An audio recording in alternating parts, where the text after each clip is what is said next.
That's right, Novak's Prayer and Skull Guardian get actual retrains into a brand new theme.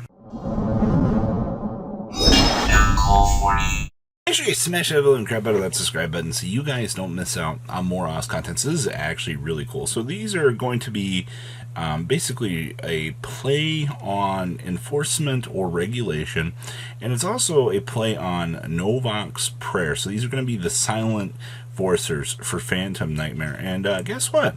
That is Novak's from the original spell card that actually ritual summons out Skull Guardian. With some very interesting stats of 50 and 20/50.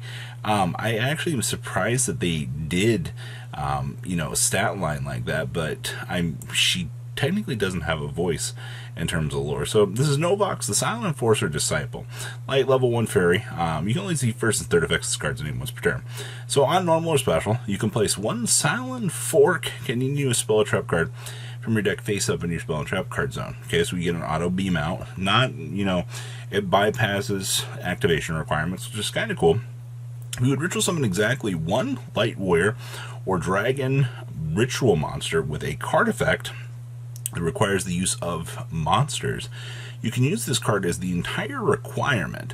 And then if a Light Warrior and or Dragon Ritual Monster special summon to your field, while this card is in your graveyard, you can special summon this. So they are going to allow you to actually continuously kind of reuse this, which is kind of nice. Is this like going to break rituals? Probably not, but it is cool for, what we've got going on. You can beams out with 1-for-1 and actually get some advantage off of it. So kudos to actual decent card design here, at least on that front. Next up, many of you might remember Saphira, the old ritual monster. I believe she actually did see competitive play for her time. Card's actually pretty decent for what we were expecting here. So you can only use the first and second effects of this card's name once per turn. So you can discard this card to send one ritual spell from your deck to the graveyard. You can add one Light Warrior or Dragon Ritual Monster from your deck or graveyard to your hand. That is amazing. Just discard, dump a ritual, then add a Light Warrior or Dragon Ritual from your deck to your hand. That's free. Okay, that sets up for like a preparation or something. You can banish this card from your graveyard, ritual summon one Light Warrior or Dragon Ritual Monster from your hand by attributing monsters from your hand or field whose total level equal or exceed the level of the ritual monster. They just gave you a monster ritual spell. Now, this is something that we've probably needed in the game for a very long time. The actual... that's actually kind of interesting. I didn't think they actually designed something like this. The ability for you to take advantage of that, but okay. Next up is Saravis, the Sagely Silent Enforcer Dragon. Speaking of Saravis, competitive value out of the YCS this weekend as a tech choice, but that's actually kind of cool. So this is going to be a level 7 light dragon effect monster. You can only special summon with the first effect of this card's name once per turn. You can only use the second effect of this card's name once per turn. So you can special summon this from your hand by shuffling 2 spells from your hand and or graveyard into the deck, including at least one ritual spell. Okay. When your opponent activates a card or effect, you can return this card to the hand. Special summon a Light Warrior or Dragon Ritual Monster from your hand or deck, but shuffle it into the deck during the end phase of the next turn. So we've got another pseudo beam out the ritual monster, have it stand its ground, and have it help you out with what you need. This is so cool to see the ritual gang all back here again. Now this is our boss monster. This is Skull Guardian of the Silenforcer on a 20/50/2500. Actually, it doesn't look like it does a lot. Level 7 Light Warrior monster. You can ritual summon this card with the Hymn Prayer, and you can only use the first and third effects of this card's name once per turn. So if this card is ritual summoned, you can add one Silent Fork monster or one Warrior or Dragon Ritual Monster from your deck to your hand. This gains 20/50 attack while Novak's, the Silenforcer Disciple, is on your field or in your graveyard. That's going to be a 4100 level 7 running around that your opponent's going to have to deal with. I guess that's kind of cool. Your opponent activates a card or effect, and you control Novak's, the Silent Enforcer Disciple. Quick effect, you negate that activation, you destroy that card. This is actually just a pretty simple card. This card actually does a lot more than it should. Also, they really are pushing these stat lines for these classic monsters, but so cool to see. Next up is the Silent Enforcing Prayer, and that is Novak's praying to Saphira of all things. So, this has to be absolutely good, right?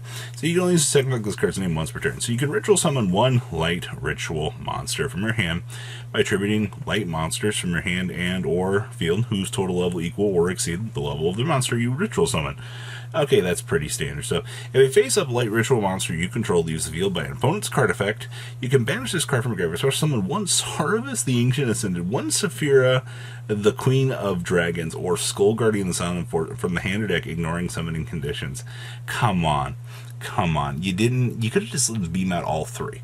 I think everybody would have just laughed so hard if this just beamed out all three of the old deuces here, and they're just like, oh, hey, by the way, now your opponent has to deal with this. Now, here's, I assume this is one of our continuouses. Yes, that is so cool in the background there. So this is the Silent Enforcing Barrier.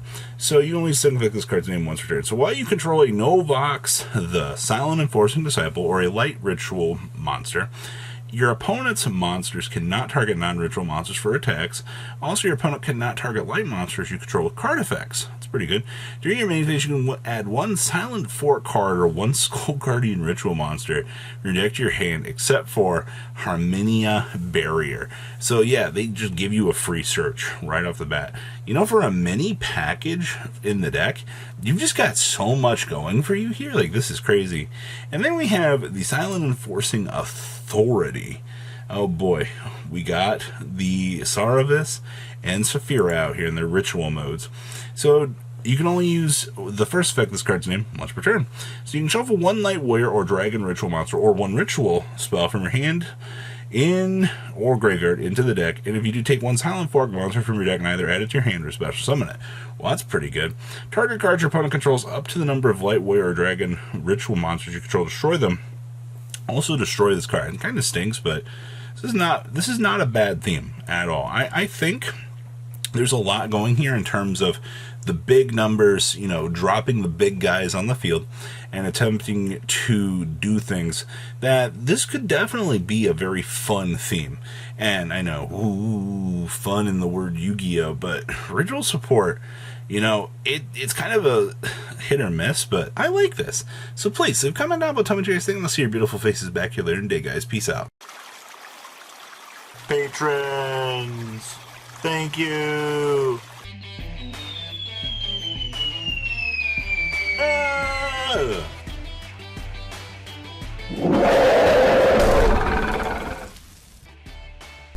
Thank you so much for watching. Check out these other videos.